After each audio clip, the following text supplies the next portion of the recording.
दोस्तों स्वागत है आपका मेरे YouTube चैनल इंग्लिश बाबू पर। और आज मैं फिर हाजिर हूँ आपके साथ एक नई स्टोरी लेकर। और दोस्तों आज जो स्टोरी मैं आपके लिए लेकर आया हूँ ये एक मॉरल स्टोरी है, बहुत ही प्यारी, बहुत ही अच्छी कहानी है, बहुत ही अच्छी नैतिक शिक्षा के साथ। और दोस्तों इस स्टोरी में आपको कुछ नए इंग्लिश के वर्ड मीनिंग सीखने को मिलेंगे, उनकी करेक्ट प्रोनाउंसिएशन के बारे में पता चलेगा। और हमेशा की तरह जो इसका ग्रामर का पार्ट है उसे बिल्कुल डिटेल में कवर करेंगे, तो एक एक स्ट्रक्चर को आप बहुत आसानी से सीख पाएंगे। तो चलिए दोस्तों आज की इस कहानी को हम शुरू करते हैं। और सबसे पहले कहानी का टाइटल देखते हैं। कहानी का टाइटल है the two little frogs. Frog का मतलब होता है मेंढक। द टू लिटिल फ्रॉक्स मतलब कि दो छोटे मेंढक। तो दोस्तों ये आज की इस कहानी का टाइटल है, शीर्षक है। और अब मैं इसे पढ़ना शुरू करता हूँ। आप लोगों से रिक्वेस्ट है आप कहानी को बिल्कुल ध्यान से सुने। और यदि आज की स्टोरी में आपको कुछ भी नया वर्ड्स देखने को मिले, कोई भी नया वर्ड, नया स्ट्रक्चर, तो आप उसे नोट भी ज़रूर करें। तो चलिए इसको शुरू करते हैं। Once a group of frogs was travelling through the woods. क्या मतलब हुआ दोस्तों? ये जो वाक्य है ये पास्ट कॉन्टिन्यूअस का वाक्य है। पास्ट कॉन्टिन्यूअस में जब हम कोई वाक्य बनाते हैं तब हमें वॉज या वर्क का प्रयोग करना होता है हेल्पिंग ऑफ के रूप में, साथ में फोर्थ फॉर्म लगाई जाती है। पास्ट कॉन्टिन्यूअस के जो वाक्य होंगे उनकी टेल पर रहा था, रही थी जैसे शब्दों का शब्द आप देखेंगे। तो इस लाइन का क्या अर्थ हुआ? वंस एक बार, आ ग्रुप ऑफ फ्रॉक्स। ग्रुप का मतलब होता है समूह। तो क्या मतलब हुआ कि एक बार, अ ग्रुप ऑफ फ्रॉक्स मतलब कि मेंढकों का एक समूह, वॉज ट्रैवलिंग, ट्रैवल मतलब होता है यात्रा करना, यात्रा कर रहा था, थ्रू द वुड्स। वुड्स मतलब जंगल, थ्रू द वुड्स मतलब कि जंगल से जंगल से होकर यात्रा कर रहा था। तो इस पूरी लाइन का क्या अर्थ हुआ कि एक बार मेंढकों का एक समूह जंगल से होकर यात्रा कर रहा था, मतलब जंगल से होकर जा रहा था। Two of them accidentally slipped and fell into a deep pit। दोस्तों ये जो वाक्य है ये पास्ट इंडेफिनिट का अफर्मेटिव वाक्य है।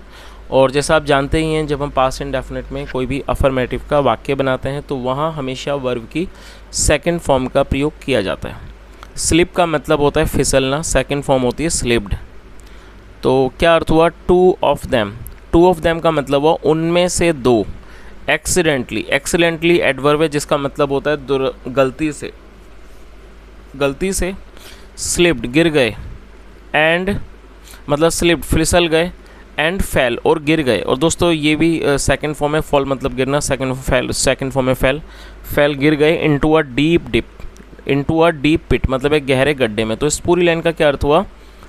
To of them accidentally slipped and fell into a deep pit मतलब उनमें से दो गलती से फिसल गए और एक गहरे गड्ढे में गिर गए। चलिए आगे देखिए।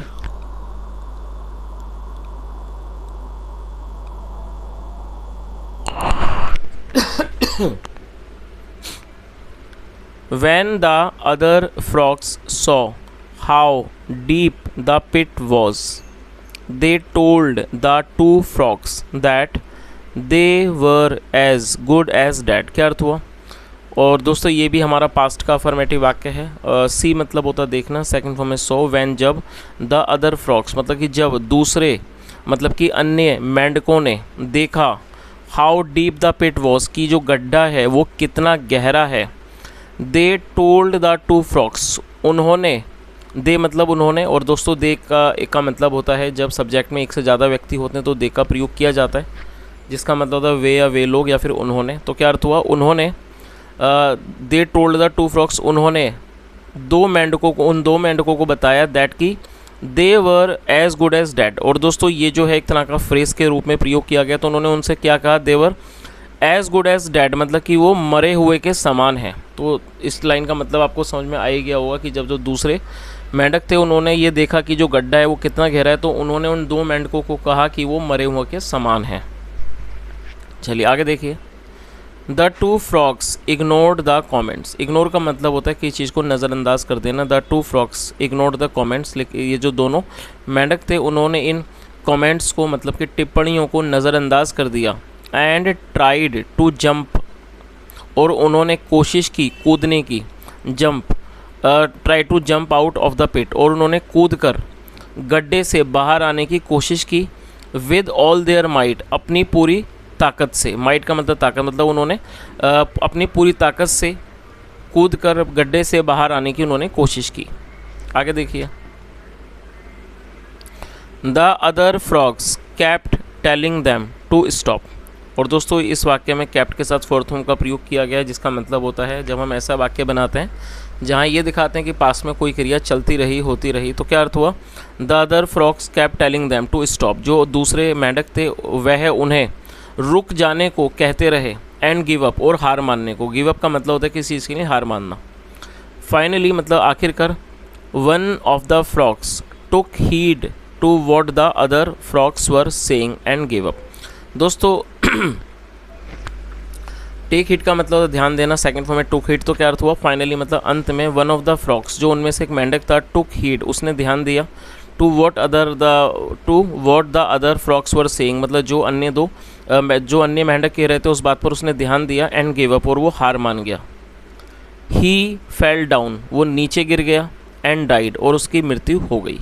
चलिए आगे देखिए।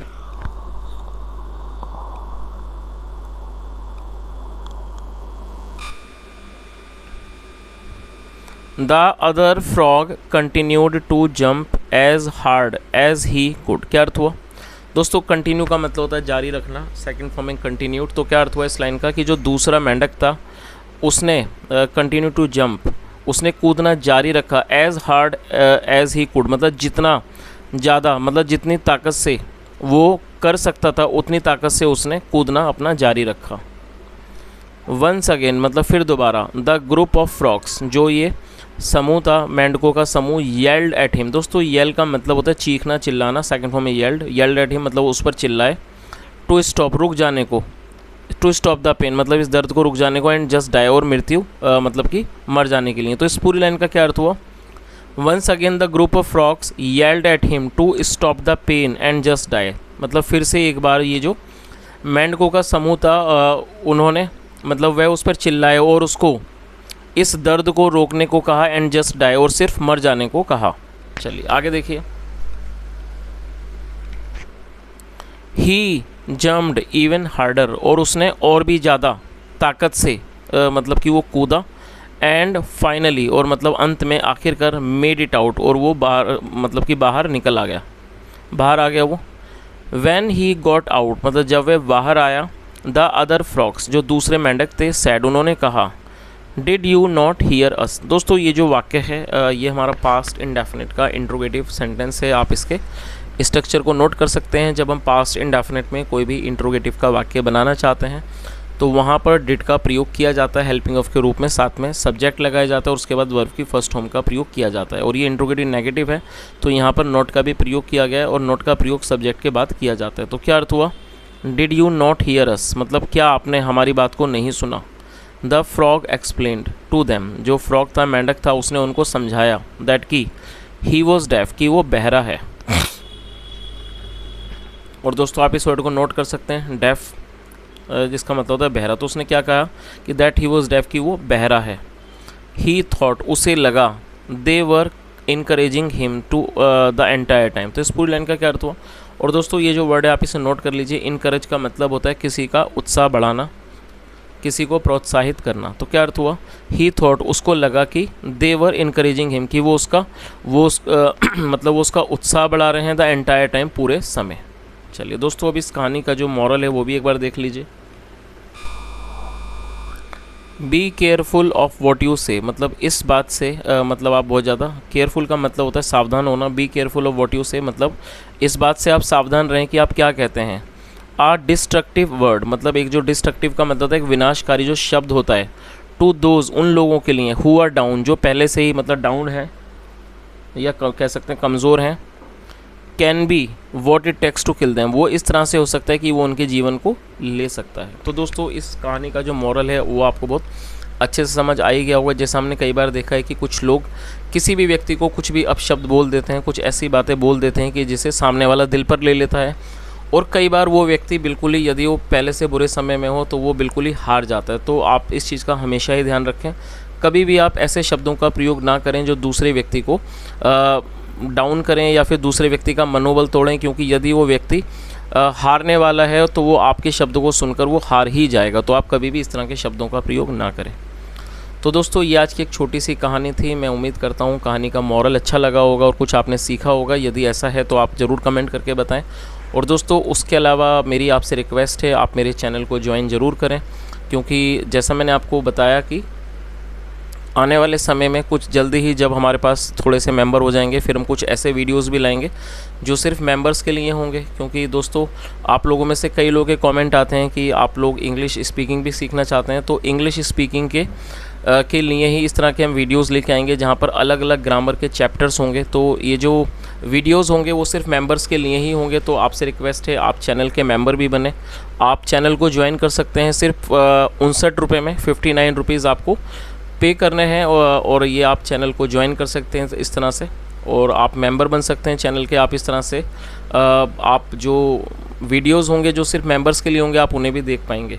तो दोस्तों, आप से रिक्वेस्ट है, आप चैनल को ज्वाइन ज़रूर करें और आप हमारे इस चैनल के मेंबर बने और आप हमारी और भी ज़्यादा हेल्प करें। तो दोस्तों, यहाँ तक सुनने के लिए thank you so much. Have a nice day and bye.